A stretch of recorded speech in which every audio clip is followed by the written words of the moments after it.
न जायते म्रियते वा कदाचिन्नायं भूत्वा भविता वा न भूयः अजो नित्यः शाश्वतोऽयं पुराणो न हन्यते हन्यमाने शरीरे। दोस्तों, मृत्यु एक ऐसी सच्चाई है जिसका सामना हर किसी को करना पड़ता है। इस धरती पर जन्म लेने वाला कोई भी जीव इससे नहीं बच सकता। कहा जाता है कि जो जन्मा है उसे एक दिन मरना ही है, चाहे वो मनुष्य के रूप में अवतार लेने वाले भगवान ही क्यों ना हो। लेकिन मृत्यु सभी को मिलनी है। लोगों के मन में तो मौत को लेकर हमेशा से सवाल रहा है कि आखिर इसके बाद क्या होता है। वैसे तो सभी धर्मों ने अपने अपने अनुसार बातें कही हैं, लेकिन इन सब में आत्मा का जिक्र रहा है। इसके साथ ही स्वर्ग नरक को लेकर कॉमन जिक्र किया गया है।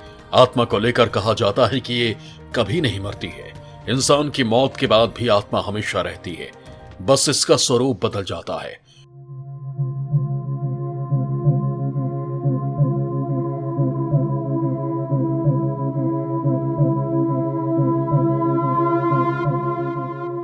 दोस्तों, जब किसी की मृत्यु हो जाती है तो हमारे मन में यह सवाल आता है कि उस शख्स की आत्मा कहां है। क्या वो हमेशा के लिए जा चुकी है, या फिर वो हमारे आसपास ही है, या वो दूर आसमान में तारा बन गए हैं। ये ऐसे सवाल हैं जो सालों से इंसान के मन में उठते रहते हैं। कहते हैं कि इन सभी सवालों के जवाब गरुड़ पुराण में लिखे हैं। इस वीडियो में हमने आपको इन सवालों के जवाब देने की कोशिश की है, जिसके लिए गरुड़ पुराण के तथ्यों को लिया गया है। अगर आपको इन तथ्यों को समझना है तो इसे अंत तक जरूर देखिएगा। दोस्तों, गरुड़ पुराण भारत के प्राचीन 18 महाकाव्यों में से एक है। गरुड़ पुराण वैष्णव संप्रदाय से संबंधित है। सनातन हिंदू धर्म में मृत्यु के बाद इसके सुनने का प्रावधान है। इस पुराण के देवता भगवान विष्णु हैं। गरुड़ पुराण के 2 भाग हैं, पूर्व खंड और उत्तरखंड। पहले भाग में भगवान विष्णु की भक्ति का उल्लेख किया गया है और दूसरे भाग में प्रेत कल्प के बारे में बताया गया है, यानी इसमें मरने के बाद मनुष्य की क्या गति होगी और उसका किस प्रकार की योनियों में जन्म होगा, इन सब बातों की जानकारी दी गई है। इसके साथ ही मृत्यु से पहले, उसके दौरान और मृत्यु के बाद क्या होता है, इसके बारे में बहुत विस्तार से बताया गया है। अर्थ सोल चक्र अलग हो जाता है। दोस्तों, मृत्यु भी जन्म लेने के जैसे ही प्रक्रिया है, जो कुछ भागों में पूरी होती है। जैसे पहला है कि इंसान की मौत से पहले उसके पैरों से अर्थ सोल चक्र अलग हो जाते हैं, जिसका मतलब होता है कि उसका धरती के साथ संबंध टूट जाता है। जब मृत्यु होती है तो अस्ट्रल कॉर्ड टूट जाता है, जिसे शरीर और आत्मा का कनेक्शन माना जाता है, जिसके बाद शरीर को आत्मा छोड़कर चली जाती है। कभी कभी ऐसा होता है कि आत्मा अपने शरीर को छोड़ नहीं पाती है, क्योंकि वो अपने शरीर की मृत्यु को स्वीकार नहीं कर पाती है और उसे छोड़कर नहीं जाती है।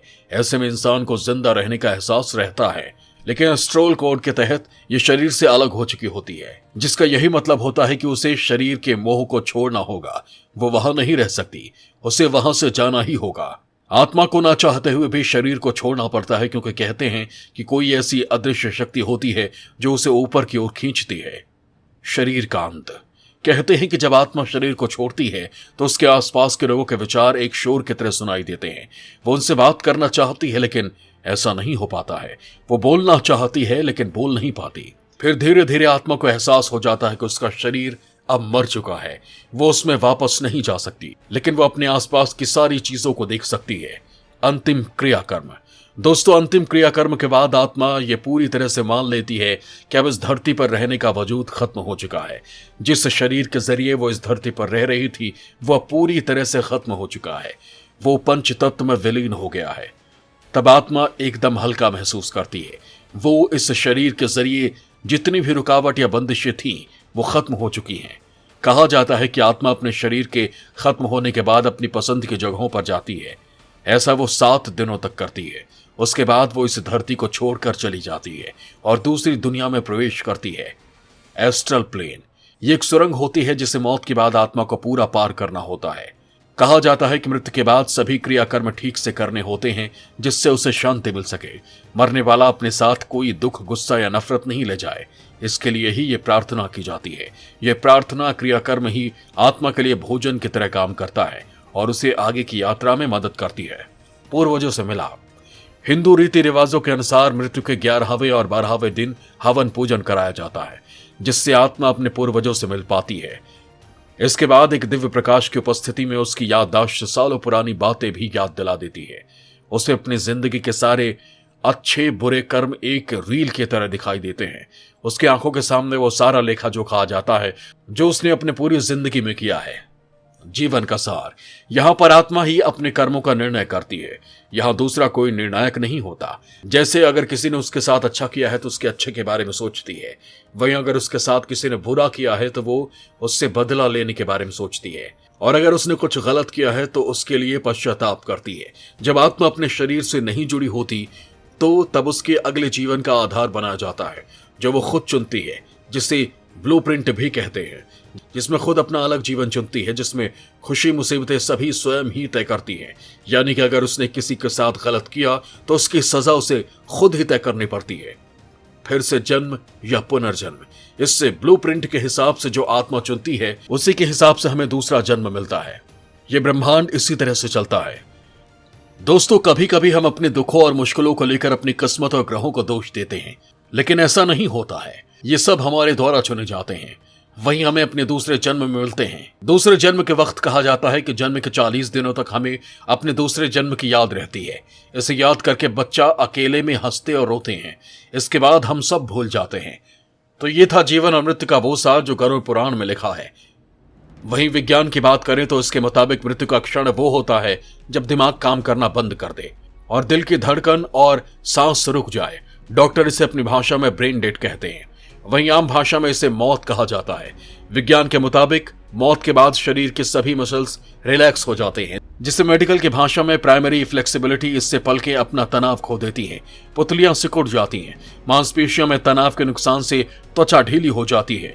वहीं हृदय रुकने के कुछ मिनटों के भीतर पेलोर मोर्टिस प्रक्रिया शुरू हो जाती है, जिससे शरीर गुलाबी पड़ने लगता है, क्योंकि इस प्रक्रिया में त्वचा की छोटी नसों के रक्त नालियों में पले 2 बढ़ने लगते हैं। वहीं शरीर का तापमान गिरने लगता है। इसे एल्गार मोर्टिस या डेथ चिल के रूप में जाना जाता है। मृत्यु के बाद जब दिल काम करना बंद कर देता है और रक्त पंप नहीं करता तो भारी लाल रक्त कोशिकाएं गुरुत्वाकर्षण की क्रिया से सीरम के माध्यम से डूब जाती हैं। इस प्रक्रिया को लीवर मोर्टिस कहा जाता है, जो 20 से 30 मिनट के बाद शुरू हो जाता है। मृत्यु के बाद तीसरे घंटे से शरीर की कोशिकाओं के भीतर होने वाले रासायनिक परिवर्तन से सभी मांसपेशियां कठोर होने लगती हैं, जिसे रिगर मोर्टिस कहते हैं। इसे मृत्यु का तीसरा चरण कहा जाता है। इससे शव के हाथ पैर अकड़ने लगते हैं। इसके बाद सेल्स और भीतरी टिश्यू के भीतर लगातार रासायनिक परिवर्तनों के कारण मांसपेशियां पूरी तरह से ढीली हो जाती हैं। इस प्रक्रिया को सेकेंडरी फ्लेक्सिडिटी के रूप में जाना जाता है। इस बिंदु पर शरीर की त्वचा सिकुड़ने लगती है और यह भ्रम पैदा होता है कि बाल और नाखून बढ़ रहे हैं। इस स्थिति में सबसे पहले पैर की उंगलियां प्रभावित होना शुरू होती हैं। 48 घंटे के भीतर चेहरे तक का हिस्सा प्रभावित होता है।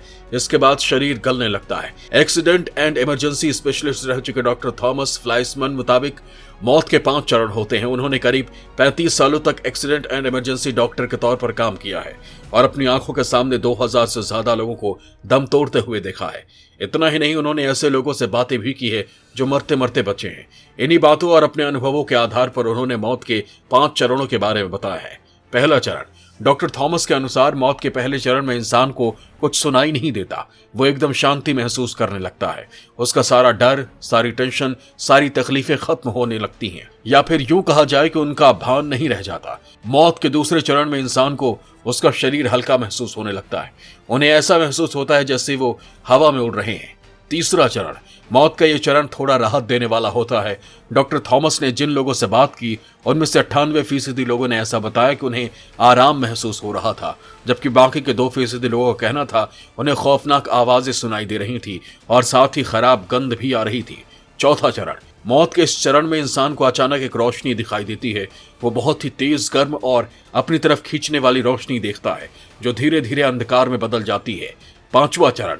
इस चरण में इंसान मर चुका होता है। वो इस दुनिया से विदा ले चुका होता है। उसके देह से आत्मा जा चुकी होती है।